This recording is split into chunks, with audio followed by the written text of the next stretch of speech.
Luther King Jr. lahir pada 15 Januari 1929 di Atlanta, Georgia. Ia tumbuh di tengah masyarakat yang masih dikuasai segregasi rasial. Di masa itu, warna kulit menentukan tempat duduk di bus, sekolah yang boleh dimasuki, hingga toilet yang bisa digunakan. Martin kecil melihat langsung ketidakadilan itu. Bahkan di usia dini, ia sudah merasakan bagaimana diskriminasi memisahkan pertemanan, memisahkan keluarga, bahkan memisahkan mimpi seseorang. Ayahnya adalah seorang pendeta, dan dari situlah Martin belajar tentang keberanian serta iman. Ibunya mengajarinya pentingnya harga diri dan kesabaran. Kedua orang tuanya selalu menanamkan keyakinan bahwa walau kulit mereka hitam, nilai mereka sama dengan siapapun. Keyakinan inilah yang kelak membentuk fondasi perjuangannya. Seiring berjalannya waktu, Martin menunjukkan kecerdasan luar biasa. Ia masuk perguruan tinggi pada usia 15 tahun, jauh lebih muda dari kebanyakan orang. Ia belajar filsafat, teologi, dan memahami gagasan tentang keadilan sosial. Salah satu tokoh yang menginspirasinya adalah Mahatma Gandhi. Dari Gandhi, Martin belajar bahwa perlawanan tanpa kekerasan bisa menjadi senjata yang lebih kuat daripada peluru dan bom. Ia percaya bahwa cinta mampu mengalahkan kebencian, dan keadilan bisa diperjuangkan tanpa darah. Pada tahun 1954, Martin Luther King Jr. menjadi pendeta di Montgomery, Alabama. Tak lama setelah itu, sebuah peristiwa besar mengguncang kota tersebut. Rosa Parks, seorang perempuan kulit hitam, menolak memberikan kursi busnya kepada penumpang kulit putih. Penolakannya berujung penangkapan. Peristiwa ini menjadi pemicu boikot bus Montgomery yang dipimpin Martin. Selama lebih dari setahun, warga kulit hitam menolak menggunakan bus kota sebagai bentuk protes damai.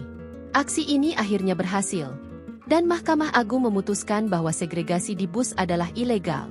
Kemenangan ini membuat nama Martin Luther King Jr. dikenal luas sebagai pemimpin gerakan hak-hak sipil. Namun perjuangan tidak berhenti di sana. Amerika masih penuh dengan diskriminasi. Sekolah-sekolah terpisah, restoran terpisah, bahkan air mancur untuk minum pun dibedakan. Martin bersama para aktivis lain terus mengorganisir demonstrasi, rapat umum, dan pawai damai. Mereka sering dipukuli, dipenjara, bahkan diancam mati. Tapi Martin tidak gentar. Ia percaya bahwa perubahan besar hanya bisa dicapai jika orang berani berdiri tegak meski harus menanggung risiko. Salah satu momen terbesar dalam sejarah perjuangannya adalah pawai ke Washington pada 28 Agustus 1963. Lebih dari 200.000 orang berkumpul di ibu kota Amerika Serikat, menuntut pekerjaan dan kebebasan yang setara. Di hadapan kerumunan itu, Martin menyampaikan pidato yang akan dikenang sepanjang masa, "I Have a Dream." Dalam pidatonya, ia menggambarkan mimpinya tentang Amerika di mana anak-anak kulit hitam dan kulit putih bisa bergandengan tangan sebagai saudara, di mana keadilan mengalir seperti sungai, dan di mana setiap orang dihakimi bukan dari warna kulitnya, melainkan dari isi hatinya. Kata-katanya menggugah dunia, menyatukan harapan jutaan orang, dan menjadi simbol perjuangan kesetaraan. Pidato itu bukan sekadar rangkaian kalimat indah. Itu adalah peta jalan menuju masa depan yang lebih adil. Namun jalan tersebut penuh rintangan. Setelah pawai besar itu, perjuangan tetap harus berlanjut. Martin ikut mendorong lahirnya Civil Rights Act pada tahun 1964, sebuah undang-undang bersejarah yang melarang diskriminasi berdasarkan ras, warna kulit, agama, jenis kelamin, maupun asal negara. Pada tahun yang sama, ia dianugerahi hadiah Nobel Perdamaian, menjadikannya salah satu penerima termuda dalam sejarah. Meski begitu, kemenangan-kemenangan itu tidak membuatnya berhenti. Ia tahu bahwa kesetaraan hukum hanyalah langkah awal. Realitas di lapangan masih berat. Orang kulit hitam masih menghadapi kemiskinan, pengangguran, dan diskriminasi sehari-hari. Martin memperluas perjuangannya, berbicara tentang keadilan ekonomi, menentang perang Vietnam, dan membela kaum miskin dari semua ras. Baginya, keadilan sejati tidak hanya soal kulit, tapi juga soal kesempatan hidup yang layak untuk semua orang. Namun keberanian dan pengaruh besarnya membuatnya banyak dimusuhi. Ia diawasi FBI, dituduh komunis, dan menerima banyak ancaman pembunuhan. Meski begitu, ia tetap melangkah. Ia tahu nyawanya bisa hilang kapan saja, tetapi ia juga tahu bahwa diam berarti menyerahkan masa depan generasi berikutnya pada ketidakadilan.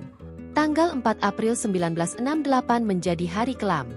Di Memphis, Tennessee, ketika ia sedang mendukung para pekerja sanitasi yang mogok menuntut keadilan, Martin ditembak mati di balkon motel tempat ia menginap. Usianya baru 39 tahun.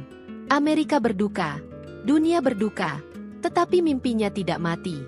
Hingga kini, kata-kata Martin Luther King Jr. masih bergema.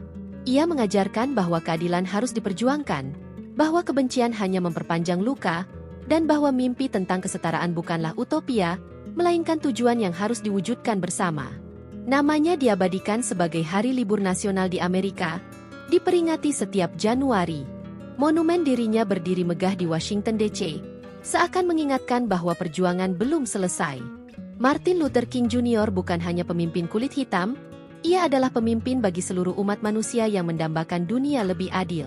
Mimpinya sederhana namun mendalam, agar setiap orang diperlakukan sama tanpa memandang warna kulit. Dan meski ia tiada, mimpinya terus hidup, memberi cahaya, dan menginspirasi generasi demi generasi.